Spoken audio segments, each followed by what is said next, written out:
Hello friends, welcome back to my channel VNS group of commerce. आज हम लोग जो है रिटायरमेंट ऑफ पार्टनर, जैसा कि आपको स्क्रीन पे दिख रहा होगा बोर्ड पे कि मैंने कई सारे वीडियो जो है अपलोड कर दिया था, ठीक है।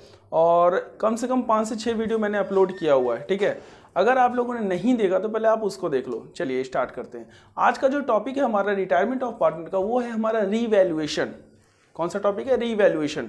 तो मैं आपको इसको स्टार्ट करने से पहले मैं एक चीज़ और बताना चाहूँगा कि रीवैल्यूएशन जो है टोटली बेस्ड है हमारा नॉमिनल अकाउंट पे। अब सर नॉमिनल अकाउंट क्या होता है? सर नॉमिनल अकाउंट का जो रूल है, आप लोग 11th क्लास में ही पढ़ रहे होंगे।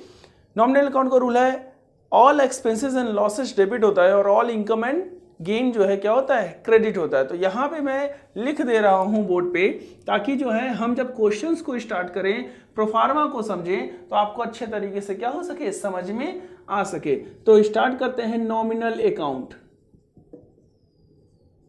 नॉमिनल अकाउंट को हिंदी में कहते हैं नाम मात्र खाता। क्या कहते हैं? हमारा नाम मात्र खाता। क्लियर है? तो सर इसका रूल मैंने अभी बताया, ऑल एक्सपेंसेस एंड लॉस क्या होता है सर? हमारा डेबिट होता है। और ऑल इनकम और गेन क्या होता है? हमारा क्रेडिट होता है।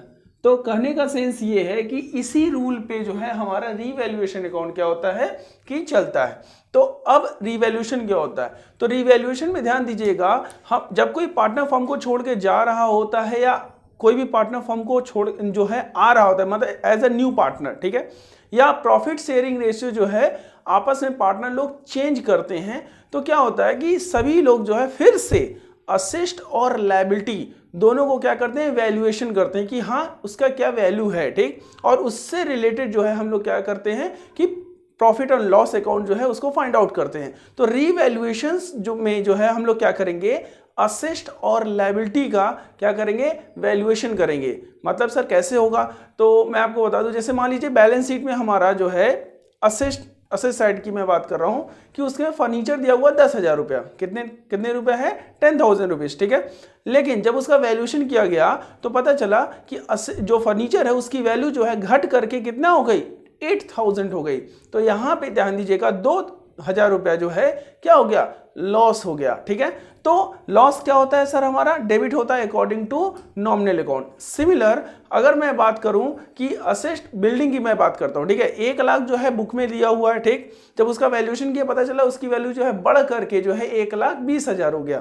तो यहां जो 20,000 रुपया जो हमारा बढ़ा है वो क्या हो गया? बिजनेस के लिए प्रॉफिट हो गया। तो इसी तरीके से हम लोग असेस्ट और लायबिलिटी दोनों का जो है क्या करेंगे? वैल्यूएशन करेंगे। और वैल्यूएशन से रिलेटेड जो भी प्रॉफिट और लॉस आएगा उसको लास्टली जो है हम लोग ऑल पार्टनर्स में क्या करेंगे? डिस्ट्रीब्यूट करेंगे। अब किस रेशियो में करेंगे उसको जब हम लोग प्रोफार्मा देखेंगे तब समझ में आएगा। तो आइए स्टार्ट करते हैं प्रोफार्मा का। तो मैंने क्या बोला? ये टोटली क्या है? बेस्ड है हमारे क्या? नॉमिनल अकाउंट पे। तो रीवैल्यूएशन का जो है मैं प्रोफार्मा बना रहा हूं। देखिए क्या होता है रीवैल्यूएशन अकाउंट।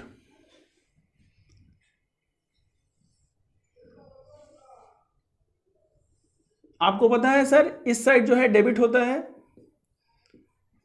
टू से इंडिकेट करते लिख दे रहे हैं हम, पार्टिकुलर अमाउंट, अगेन पार्टिकुलर और अमाउंट। तो कहने का मतलब सर टू साइड में क्या जाएगा? जितने भी लॉसेस होंगे, जैसे अभी मैंने बताया decrease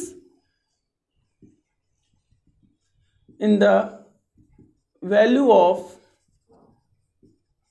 assets, decrease in the value of assets. अभी मैं केवल और केवल जो है लॉस के बारे में डिस्कस करेंगे, उसके बाद मैं प्रॉफिट के पास आऊंगा, ठीक है। तो प्रोफार्मा है तो यहां पे इस साइड क्या लिखेंगे? अगर वैल्यू जो है असेट्स का डिक्रीज हो रहा है तो कहां लिखेंगे? टू साइड में लिखेंगे, ठीक है। फिर उसके बाद अगर मान लीजिए लायबिलिटी हमारी इंक्रीज हो रही है तो उसको भी कहां लिखेंगे सर? टू साइड में। क्यों? क्योंकि अगर लायबिलिटी बढ़ती है तो बिजनेस के लिए क्या है सर? एक तरह से लॉस है, और लॉस क्या होता है सर? हमारा डेबिट होता है। तो यहां पे लिखेंगे to increase in the value of liability. Clear हो गया, ठीक। अब क्या हुआ कि जब वैल्यूएशन किए तो पता चला कि एक ऐसा लायबिलिटी था जिसको कि मैंने अभी बुक में रिकॉर्ड नहीं किया था।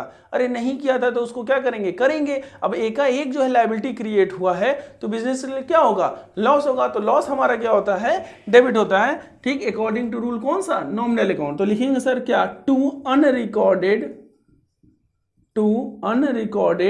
What, liability. क्लियर हो गया।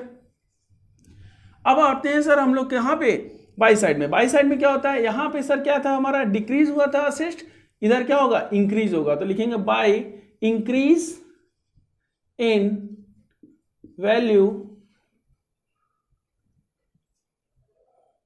Increase in value of what, assets. Similar इधर क्या लिखेंगे, बाय, यहां increase in value of liability था तो इधर क्या होगा, by decrease in value of what, liability.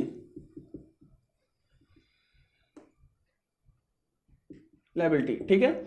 और अगर मान लीजिए कुछ बैलेंस शीट में जब हम देखें और उसका वैल्यूएशन के पता चला कि एक ऐसा भी असेट है जिसको कि हमने बैलेंस शीट के असेट साइड में नहीं लिखा, मींस क्या, जिसका कि अभी मैंने रिकॉर्ड नहीं किया है, तो इस केस में ध्यान दीजिएगा कि जब कोई भी एकाएक असेट हमारे बिजनेस में आता है तो ये बिजनेस के लिए क्या होता है, प्रॉफिट होता है। और प्रॉफिट हमेशा कहां जाता है, क्रेडिट साइड में जाता है। तो यहां पे लिखेंगे by unrecorded what, assets. Clear है। अब अगर मान लीजिए क्रेडिट साइड ज्यादा है, डेबिट साइड का में तो क्या होता है, प्रॉफिट होता है। क्या होता है, प्रॉफिट होता है, जो कि ट्रांसफर होता है कहां पे, पार्टनर्स कैपिटल अकाउंट में। कहां ट्रांसफर होता है, पार्टनर्स कैपिटल अकाउंट में। और सर किस रेशियो में बढ़ता है, तो वो हमारा जो है ओल्ड रेशियो में बढ़ता है। क्या बनता है, बट कैसे बढ़ता है, ओल्ड रेशियो में। जितने भी पार्टनर्स हैं उनका जो है, उनको जो है प्रॉफिट उसके ओल्ड रेशियो में क्या कर देंगे, डिस्ट्रीब्यूट कर देंगे। सिमिलर अगर मान लीजिए डेबिट अगर ज्यादा है, क्रेडिट कम है, यहाँ पे इफ एनी लिख दे रहा हूं मैं, ठीक, डेबिट ज्यादा है, क्रेडिट कम है, तो हम लोग क्या करेंगे कि यहाँ पे लॉस होगा, तो लॉस को कहां ट्रांसफर करेंगे, सेम है, लॉस ट्रांसफर कहां ट्रांसफर होगा, पार्टनर्स कैपिटल अकाउंट में। कहां ट्रांसफर होगा सर, पार्टनर्स कैपिटल अकाउंट। किस रेशियो में, सेम ओल्ड रेशियो में। तो या तो जो है हमारा क्या होगा कि डेबिट ज्यादा होगा, क्रेडिट कम होगा, या तो हमारा क्रेडिट ज्यादा होगा, डेबिट कम होगा। ठीक, तो इस तरीके से हम लोग क्या करेंगे, रीवैल्यूएशन अकाउंट को बना करके क्या करेंगे, पार्टनर्स कैपिटल अकाउंट में क्या करेंगे, ट्रांसफर करेंगे। तो आई होप आपको रीवैल्यूएशन अकाउंट समझ में आ गया होगा। अब हम लोग जो नेक्स्ट जो हमारा वीडियो रहेगा रीवैल्यूएशन अकाउंट का जो है उससे रिलेटेड क्वेश्चंस को सॉल्व करेंगे और उससे रिलेटेड देखेंगे कि प्रोफार्मा के उसका यूज कैसे है, कैसे करेंगे और कैसे ये रूल जो है हमारा फॉलो हो रहा है। तो आई होप आपको समझ में आ गया होगा। आज के लिए बस इतना ही रखते हैं। Thank you, have a nice day.